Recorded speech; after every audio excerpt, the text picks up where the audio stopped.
Mercedes Dibora, químico industrial, graduada de la Escuela de Ingeniería Química Industrial. Cabe destacar que la segunda del estado Carabobo, una es de las primeras en el país, en Venezuela, su país de origen.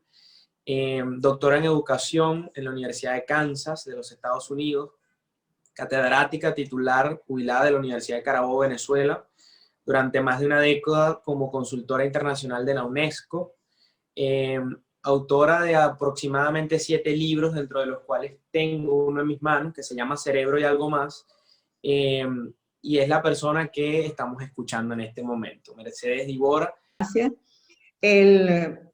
Me encanta la introducción y tengo mucho entusiasmo en conversar con ustedes, bueno, con ese público maravilloso y sobre todo el panel con el que yo sé que voy a compartir, pero quisiera decirte que más que todo, refiriéndome a ese proyecto hermoso que ustedes tienen, he enfocado la atención hacia la innovación y el emprendimiento, ¿no? De manera de, desde allí, poder entrar en la conversación sobre el cerebro, porque esos procesos, como todos los procesos que se dan, están comprometidos, el cerebro está comprometido en todo ello.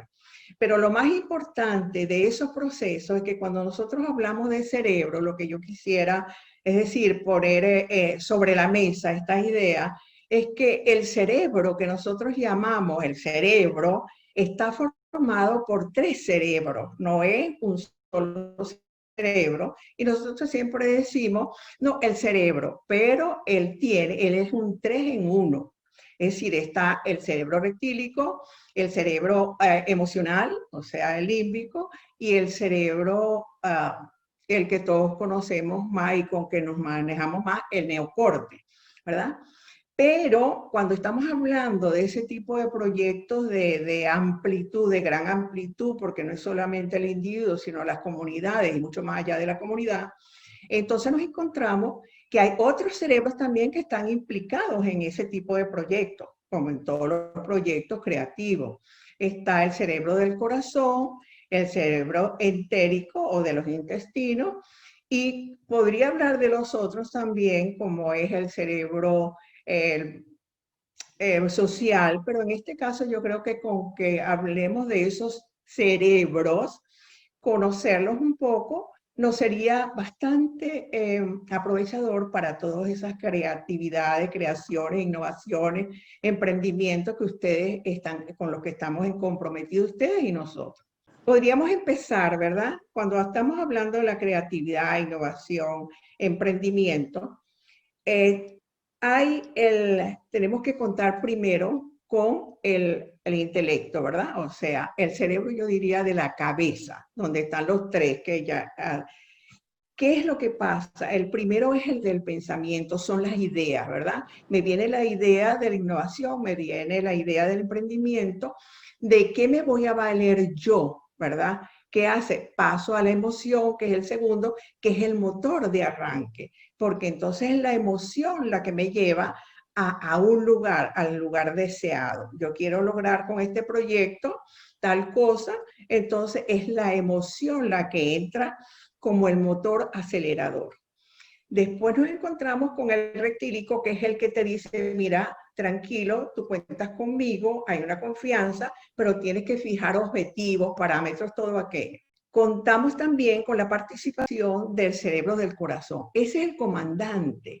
El cerebro del corazón, que es el que está ahorita, ustedes saben que en este momento el cerebro del corazón está como en el tapete, ha ido desplazando un poco, no le ha quitado protagonismo a la mente, ¿no? Pero sí le ha dado como, se ha emparejado.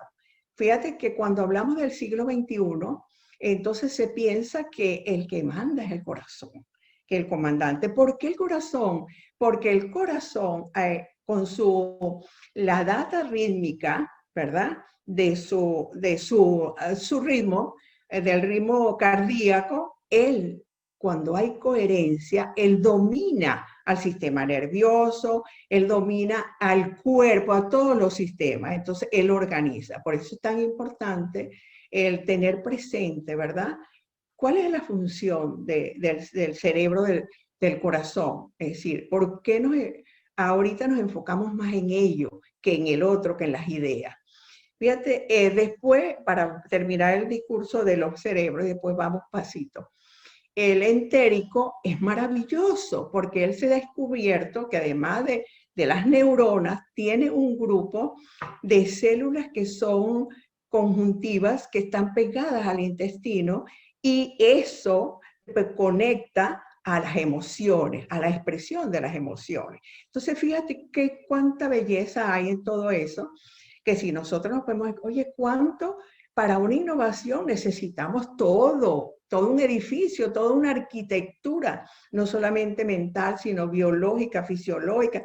Así, todos los elementos entran en juego. ¿Por qué ha tomado, digamos, protagonismo el corazón?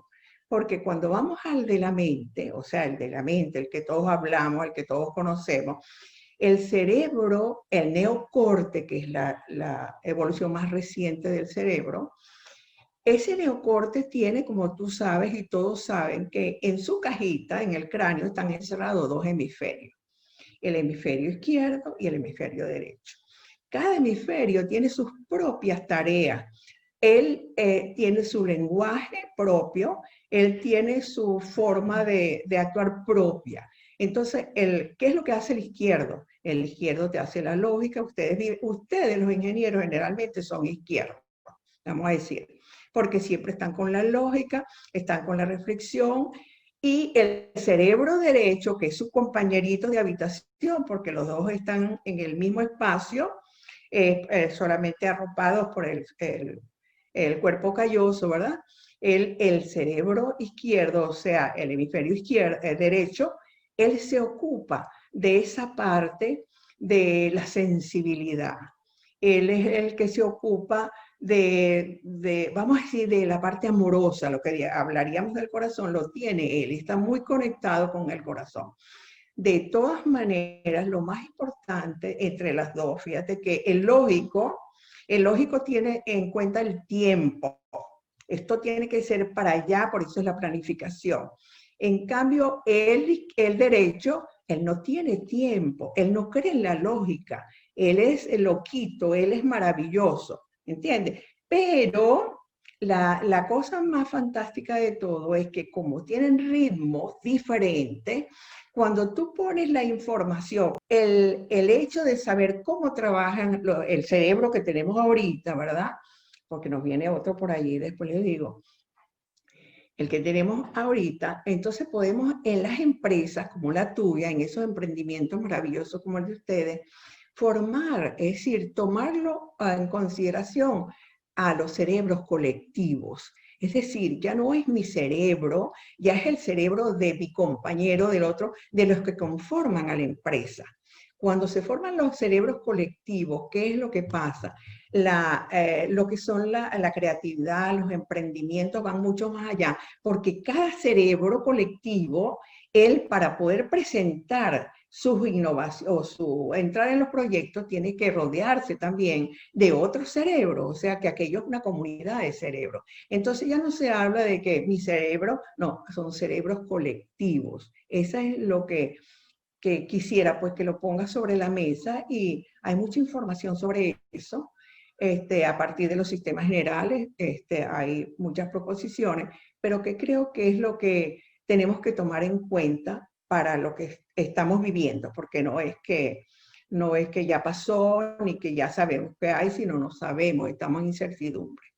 Lo otro que quisiera también aprovechar la plataforma es de que yo sé que ustedes ya están metidos en eso, pero lo quiero invitar a que pongan el ojo bastante más cerca del cambio del cerebro que está sufriendo el humano. Mercedes Dibora, para mí es un orgullo, en primer lugar, aprender de tu experiencia, y además de todo, saber de manera testimonial cómo una persona que promueve las prácticas, los conocimientos y la parte del ser para conservar la vida puede estar hoy con nosotros de la manera en la que está participando la información de primera, de vanguardia, que está participando con la naturalidad, con la belleza que lo está haciendo, con la soltura y con el conocimiento del tema,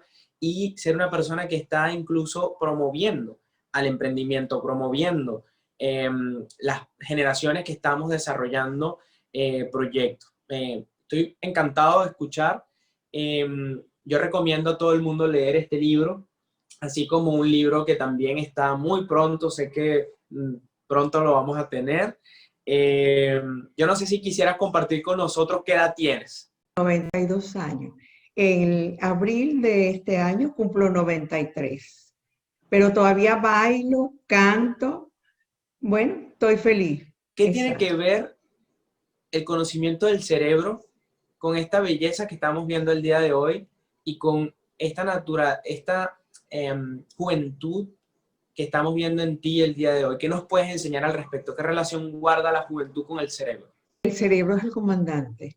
No solamente por aquello de las creencias, ¿verdad? Que cuando, acuérdate que hasta no hace mucho, se decía, no, cuando llegues a los 50 empieza uno a decaer, hay que ir al médico todos los días, hay que la pastillita, no sé qué. En cambio ahora no, el paradigma ha cambiado. Hoy te dice 70, no, estoy jovencita, ahora es cuando estoy en la segunda juventud. O sea que las creencias, ¿verdad?, son poderosas, y en la medida en que nosotros con todos estos conocimientos vamos mejorando en ese campo, bueno, vamos alcanzando, perdón, vamos alcanzando esa situación. También hay que acompañarlo, además de las creencias, de una vida sana, ¿verdad? Una alimentación sana, una oxigenación, que la gente parece que se le olvida, pero la oxigenación es importantísimo, porque acuérdate que el cerebro, glucosa y oxígeno son sus mandamientos, ¿no? También tenemos la desintoxicación, porque ya conoce el cerebro que tenemos, que necesita ser acariciado.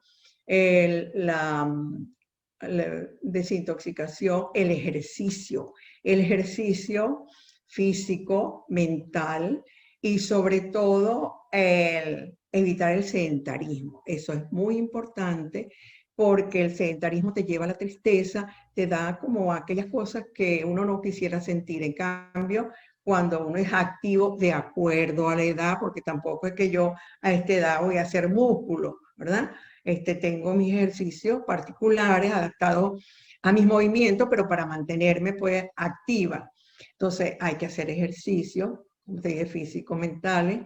El descanso es muy importante. La aceleración que nosotros llevamos en esta sociedad nos llena de angustia. Viene entonces el estrés. El estrés es